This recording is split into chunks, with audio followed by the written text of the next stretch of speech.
ഞാൻ സുമ ടീച്ചർ, സുമ ശിവദാസ്.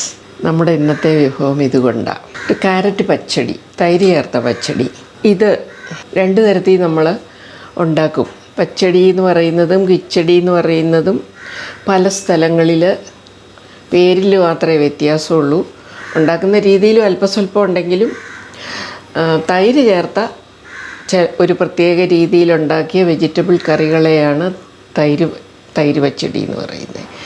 ഇവിടങ്ങളിൽ കിച്ചടി എന്ന് പറയുന്നതും അത് തന്നെയാണ്. പക്ഷെ രീതിയൊക്കെ അല്പം അങ്ങോട്ടും ഇങ്ങോട്ടുമൊക്കെ മാറും. അപ്പോൾ ഇതാണ് നമ്മുടെ ഇന്നത്തെ അസംസ്കൃത വസ്തു. ഇതൊരു ക്യാരറ്റാണ്. കളർ കണ്ടോ, ഒരു ഓറഞ്ച് കളറല്ലേ. ഈ ക്യാരറ്റിൻ്റെ, ടൊമാറ്റോയുടെ, ഓറഞ്ചിൻ്റെ, വാഴപ്പഴങ്ങളുടെ ഒക്കെ, പിന്നെ ഈ ക്യാപ്സിക്കത്തിൻ്റെ ഒക്കെ കളറിന് കാരണം ഈ തരം കാരറ്റിനോയിഡ്സാണ്. അത് ആൽഫ, ബീറ്റ, അങ്ങനെ 2-3 തരമുണ്ട്. ഏതാണ് എന്നുള്ളത് നമ്മൾ അന്വേഷിച്ചു പോകണ്ട. അപ്പോൾ അത് ഓറഞ്ച് പറഞ്ഞപ്പോൾ മനസ്സിലായി. ഈവൻ നമ്മൾ ഈ വെസ്റ്റേൺ കൺട്രീസിൽ ഇലവഴിയും കാലമുണ്ട്. നമ്മുടെ ഇവിടെ അത്ര പ്രകടമായ ഓട്ടം സീസൺ, ഇലവഴിയും കാലം ഒന്നുമില്ല. അവിടെ ഇലകൾക്ക് പച്ച ഇലകളെല്ലാം മഞ്ഞയായും ചുവപ്പായും ഓറഞ്ചായും. ഞങ്ങൾ ഫോട്ടോ മാത്രമേ, വീഡിയോ ഒക്കെ കണ്ടിട്ടുള്ളതുകൊണ്ട് പറഞ്ഞു എന്ന് മാത്രം. ആ ഇലയുടെ നിറത്തിന് പോലും മാറ്റം വരാനുള്ള കാരണം ഇത്തരം കാരറ്റിനോയിഡ്സ് കൂടുതലായിട്ടുണ്ടാകുന്നതാണ് എന്നാണ് പറയുന്നത്. ഇതൊരു പിഗ്മെൻ്റ് എന്ന് പറഞ്ഞാൽ വർണ്ണ വസ്തു.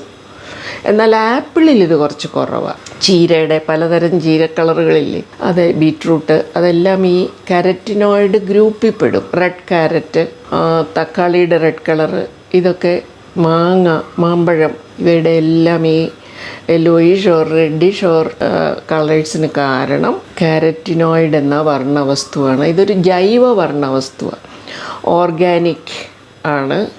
അപ്പോൾ നമ്മൾ ഏതിനും കളറ് ചേർക്കാൻ ഇത് പലതും ഉപയോഗിക്കാം.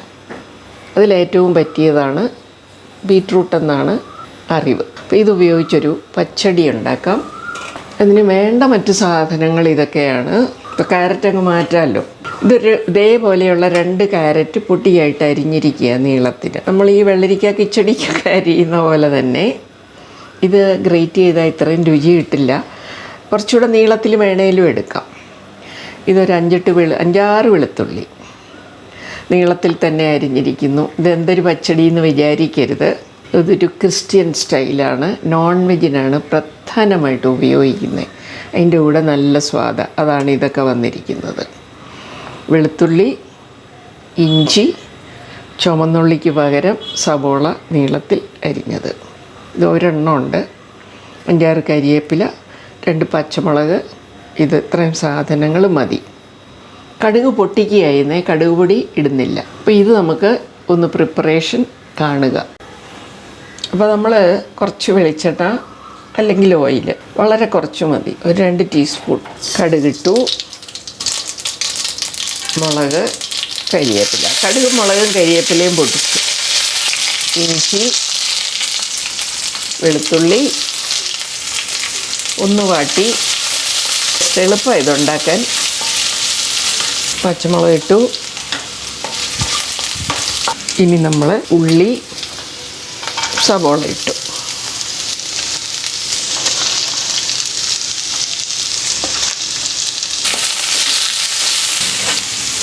ക്യാരറ്റ് ചേർക്കുക.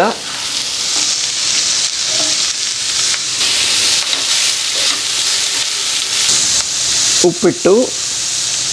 ഒരു 1-1.25 ടീസ്പൂൺ ഉപ്പിട്ടതേ ഉള്ളൂ. ഇനി ഒന്ന് ഇളക്കുക.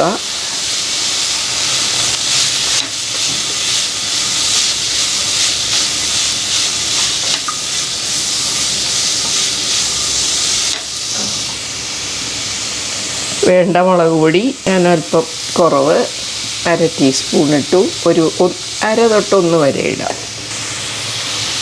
സ്വല്പം മഞ്ഞൾപ്പൊടി, ഉലുവാപ്പൊടി ലാസ്റ്റ് ഇടാം, അല്ലെ ഇപ്പം ഇടാം, അല്ലെ കടുക് പൊട്ടിച്ചപ്പം ഉലുവയും കൂടി പൊട്ടിച്ചാൽ മതി.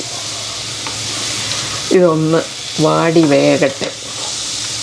ഒരുപാട് വേകുകയരുത്. ക്യാരറ്റ് എപ്പോഴും ഓവർ കുക്ക്ഡ് ആവരുത്. ഒത്തിരി വെന്ത ക്യാരറ്റ് പിന്നെ കോളിഫ്ലവർ ഒക്കെ വല്ലാതെ മണക്കുന്ന സാധനങ്ങളാണ്. ഇത് ഉടയല്ല, പക്ഷേ അതിൻ്റെ സ്വാദ് പോവും.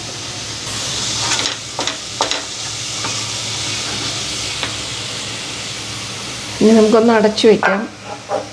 ഒരു 1.5 കപ്പോളം അധികം പുളിക്കാത്ത തൈര്, അതൊന്ന് ഉടയ്ക്കുക.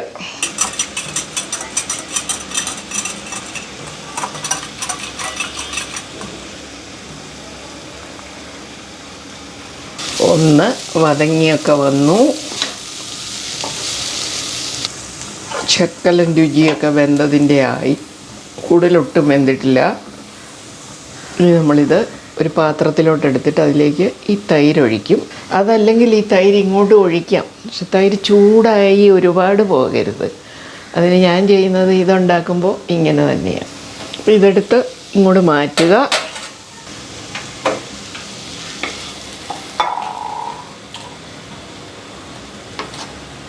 തേങ്ങയൊന്നുമില്ല, തേങ്ങ അരച്ച് കലക്കണ്ട എന്നുള്ളതാണ്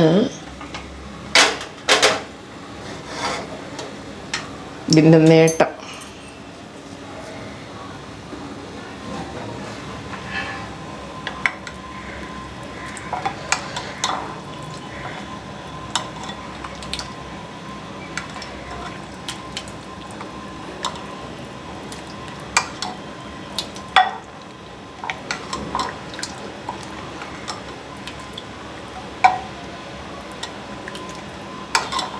ഇപ്പം ഇത് റെഡിയായി. ഉപ്പുണ്ടോ എന്ന് നോക്കുക, എല്ലാം കാണും. ഇതാണ് നമ്മുടെ ക്യാരറ്റ് തൈര് പച്ചടി, അല്ലെ തൈര് ക്യാരറ്റ് പച്ചടി. ഇതിന് ഉപ്പുണ്ടോ എന്ന് ചെക്ക് ചെയ്യണം. ഒരല്പം കുറവ് കണ്ടേക്കും ഇതിന്. ഞാനൊരു ശകലം ഒന്ന് വെതറാം മുകളിൽ നിന്ന് ചെക്ക് ചെയ്ത് കഴിഞ്ഞിട്ട്. ഇതിപ്പോൾ കറക്റ്റാണ്. ഇത് മാറ്റി വെച്ച എന്തിനാണെന്നറിയോ? ഒരു 4 ക്യാരറ്റ് എടുത്താൽ ഇത് ബാക്കി ഈ ഭാഗം പകുതി ഇതുപോലെ ഉണ്ടാക്കുക, ബാക്കി പകുതി എടുത്ത് ഫ്രിഡ്ജിലേക്ക് വയ്ക്കുക. 2 ദിവസം കഴിഞ്ഞ് അതെടുത്ത് തൈര് പച്ചടി ഉണ്ടാക്കാം. ഞാനിപ്പോൾ ഇത് വയ്ക്കുന്നില്ല, ഇങ്ങോട്ടിടും. തൈരും വേണേൽ കൂടുതൽ ഒഴിക്കാമല്ലോ, തികഞ്ഞില്ലെങ്കിൽ, അത്രയേ ഉള്ളൂ. ഞാൻ ഉദ്ദേശിച്ചത് ഒരേ കറി 2 ദിവസം എളുപ്പത്തിലാക്കാനുള്ള മാർഗ്ഗമാണ് പറഞ്ഞത്.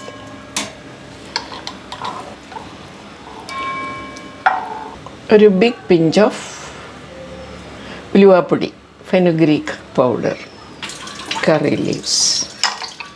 ഇപ്പോൾ നമ്മൾ എന്തൊക്കെ ചേർത്തു? ലാസ്റ്റ് വലിയ നുള്ള് ഉലുവാപ്പൊടി ഇട്ടു, കരിവേപ്പില പിച്ചി 2-3 ഇട്ടു, നന്നായിട്ട് ഇളക്കി. ഉപ്പ് മാത്രം ചെക്ക് ചെയ്താൽ മതി. ഓരോരുത്തരും ഉപ്പ് പോരെങ്കിൽ നോക്കിയിട്ട് ചെക്ക് ചെയ്തിട്ട് കുറച്ചും കൂടി ചേർക്കുക. ഇത് നാളത്തേക്കൊന്നും വെച്ചുകൊണ്ടിരിക്കരുത്, ഇന്ന് തന്നെ തീർക്കുക. കാരറ്റിനോയിഡ്സ് എന്ന് പറഞ്ഞാൽ പഴങ്ങളുടെയും പച്ചക്കറികളുടെയും ഫ്രൂട്ട്സ് ആൻഡ് വെജിറ്റബിൾസിന് പല നിറങ്ങൾ കൊടുക്കുന്ന വർണ്ണവസ്തുക്കളാണ് കാരറ്റിനോയിഡ്സ്. അത് ഫ്ലാമിംഗോസ് ലൈറ്റ് പിങ്ക് കളർ കണ്ടിട്ടില്ലേ ഒരു പ്രായം വരുമ്പോൾ? സാൽമൺ മീൻ, സാൽമണും മറ്റതൊക്കെ നമ്മൾ ഇവിടങ്ങളിലുള്ളതല്ല, പക്ഷേ സാൽമണിനും പലതരം ചെമ്മീനുകൾക്ക് പല കളറുണ്ട്. ശ്രദ്ധിച്ചിട്ടുണ്ടോ? പിങ്ക് കളറുള്ള ചെമ്മീനുണ്ട് നമുക്ക്. അങ്ങനെ ഇവയ്ക്കെല്ലാം ഈ കളറ് വരുത്തുന്നത് കാരറ്റിനോയിഡ്സ് എന്ന പിഗ്മെൻറ്റ്സാണ്. അത് ഓർഗാനിക്കാണ്. അതുകൊണ്ട് അത് നമുക്കും ബീറ്റ്റൂട്ടൊക്കെ ഉപയോഗിക്കാം കളറിങ് ഏജൻ്റായിട്ട്. ഇത് തീർച്ചയാണ് എനിക്ക്, അല്ലെ മീനും ഇറച്ചിയൊക്കെ ഉള്ള സമയത്ത് എപ്പോഴാണേലും ഉണ്ടാക്കുന്ന ഒരു സദ്യയുടെ കൂടെ പോലും ധൈര്യമായിട്ട് വിളമ്പാം. ഒരു നോൺ വെജ് സ്വാദ് നമുക്ക് എവിടെയൊക്കെയോ തോന്നിപ്പിക്കും. അങ്ങനെ ഒരു തൈര് പച്ചടിയാണ് ഇത്. നന്ദി, നമസ്കാരം.